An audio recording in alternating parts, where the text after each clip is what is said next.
Between 1818 and 1822, an Italian antiques excavator named Antonio Lebolo excavated some Egyptian mummies near the ancient Egyptian city of Thebes. After Lebolo's death in 1830, the mummies along with other artifacts were sent to New York to be sold and the money given to Lebolo's heirs. Michael H. Chandler claimed to be a nephew of Lebolo and eventually obtained the mummies. He then began a traveling exhibition and went from state to state. In 1835, the exhibition came to Kirtland, Ohio, where Chandler advertised that the mummies may have lived in the days of Jacob, Moses, or David. The Mormon Church and its founder and prophet, Joseph Smith, resided in Kirtland when the mummies arrived and took an interest in the papyri. He told Michael Chandler that he could translate Egyptian and offered to give Chandler a preliminary translation. He looked at the scrolls and said they contained the writings of Abraham and Joseph, and a short history of an Egyptian princess named Khatumen. Smith purchased 4 mummies and at least 5 papyrus documents for $2,400 and worked on translating them using 4 scribes, W. W. Phelps, Frederick Williams, Warren Parrish, and Oliver Cowdery. Concerning the translation, Joseph said, "With W. W. Phelps and Oliver Cowdery as scribes, I commenced the translation of some of the characters or hieroglyphics, and much to our joy found that one of the scrolls contained the writings of Abraham, another the writings of Joseph of Egypt, a more full account of which will appear in its place, as I proceed to examine or unfold them."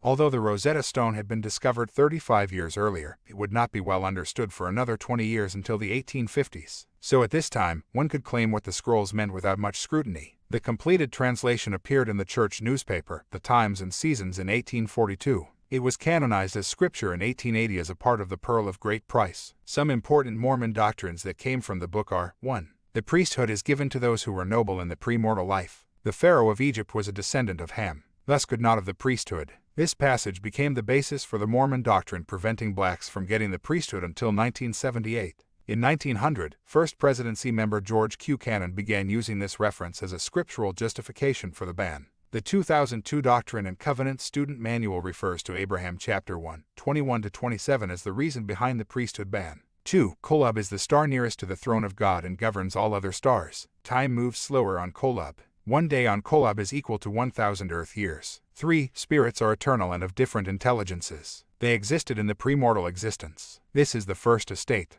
When they come to Earth and receive bodies, this is the second estate. 4. The gods created the earth from pre-existing matter. According to Smith, the book was a translation of some ancient records, purporting to be the writings of Abraham while he was in Egypt, called the Book of Abraham, written by his own hand upon papyrus. In 1856, the Egyptologist Gustav Seyffarth viewed the papyri at the St. Louis Museum and stated, "The papyrus roll is not a record but an invocation to the deity Osiris, in which occurs the name of the person and a picture of the attendant spirits, introducing the dead to the judge, Osiris." Later that same year, a copy of the facsimiles was sent to the Louvre, where the French Egyptologist Theodule Deveria said they were common Egyptian funerary documents, of which he had examined hundreds. He also said many of the symbols had been poorly transcribed and several areas of the facsimiles were reconstructed based on guesswork.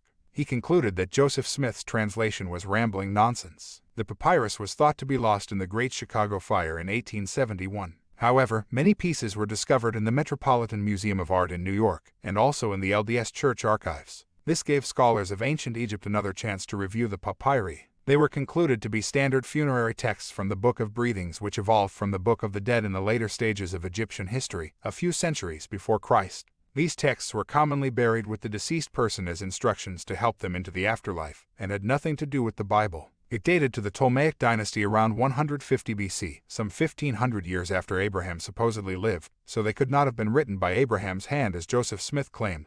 These papyri were actually funerary texts for a man named Hor. Egyptologists today say Joseph Smith's Book of Abraham has nothing to do at all with the correct translation of the papyri. In 1912, Episcopal Bishop Franklin S. Spalding sent copies of the 3 facsimiles to 8 Egyptologists. He published the results in a pamphlet called Joseph Smith Jr. as a Translator and Inquiry. All 8 scholars responded and said that the facsimiles are standard Egyptian funerary documents. 4 of the scholars also included their critique of Joseph Smith's translation. Egyptologist James H. Breasted of the University of Chicago noted, "These 3 facsimiles of Egyptian documents in the Pearl of Great Price depict the most common objects in the mortuary religion of Egypt. Joseph Smith's interpretations of them as part of a unique revelation through Abraham, therefore, very clearly demonstrates that he was totally unacquainted with the significance of these documents, and absolutely ignorant of the simplest facts of Egyptian writing and civilization." Flinders Petrie of London University wrote, It may be safely said that there is not one single word that is true in these explanations. Also, Archibald Sayce, Oxford professor of Egyptology, stated, "It is difficult to deal seriously with Joseph Smith's impudent fraud. Smith has turned the goddess Isis in facsimile number 3 into a king, and Osiris into Abraham." Arthur Cruttendon Mace, assistant curator in the Department of Egyptian Art in New York's Metropolitan Museum of Art, said, "I return here with, under separate cover, the pearl of great price. The Book of Abraham, it is hardly necessary to say, is a pure fabrication. Cuts 1 and 3 are inaccurate copies of well-known scenes on funeral papyri, and Cut 2 is a copy of one of the magical discs, which in the late Egyptian period were placed under the heads of mummies. There were about 40 of these latter known in museums, and they are all very similar in character." Joseph Smith's interpretation of these cuts is a farrago of nonsense from beginning to end. Egyptian characters can now be read almost as easily as Greek, and 5-minute study in an Egyptian gallery of any museum should be enough to convince any educated man of the clumsiness of the imposture. Edward Ashman notes, "The sign that Smith identified with Abraham is nothing more than the hieratic version of a W in Egyptian." In 2014, Egyptologist Robert K. Ritner at the University of Chicago concluded that the source of the Book of Abraham is the breathing permit of Hor, misunderstood and mistranslated by Joseph Smith. Joseph glued the papyrus from facsimile 1 to a paper to preserve it, and drew in the pieces that were missing himself. This makes up facsimile 1 in the Book of Abraham. Here is the same scene from a different burial, which is a common funerary scene from the Book of Breathings. The parts that Joseph Smith drew in are incorrect, and are not consistent with an ancient Egyptian burial. For example, the right hand of Abraham in Smith's drawing is actually the tip of the wing of Isis, as she hovers above her husband Osiris, who is laying on the bed. And here is the translation of this facsimile. Image 1. The angel of the Lord. The correct translation is Osiris, miscopied with the head of a bird rather than that of a human. Image 2. Abraham fastened upon an altar. The correct translation is the prone image of Osiris. Image 3. The idolatrous priest of Elkanah attempting to offer up Abraham as a sacrifice. The correct translation is the jackal-headed Anubis, god of mummification, extending his hand to ensure the resurrection of the mummy of the deceased Osiris. Although most of Anubis's head is now missing, the back of his wig still appears above his shoulder and his dark skin is evident.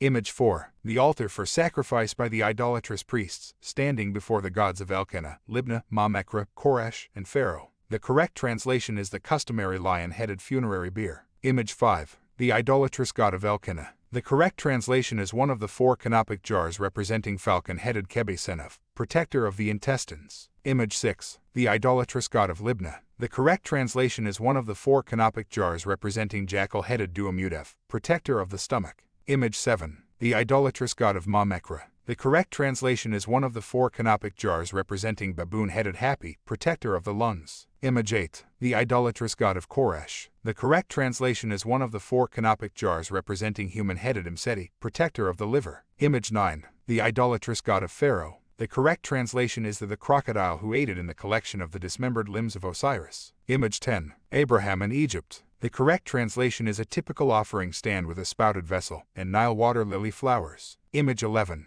Designed to represent the pillars of heaven, as understood by the Egyptians. The correct translation is a niched brick facade, originally an architectural feature that became an artistic convention for the decoration of the dado of sacred wall scenes. Image 12. Rakiyong, signifying expanse or the firmament over our heads, but in this case, in relation to this subject, the Egyptians meant it to signify Shamau, to be high, or the heavens. The correct translation is a stream of Nile water.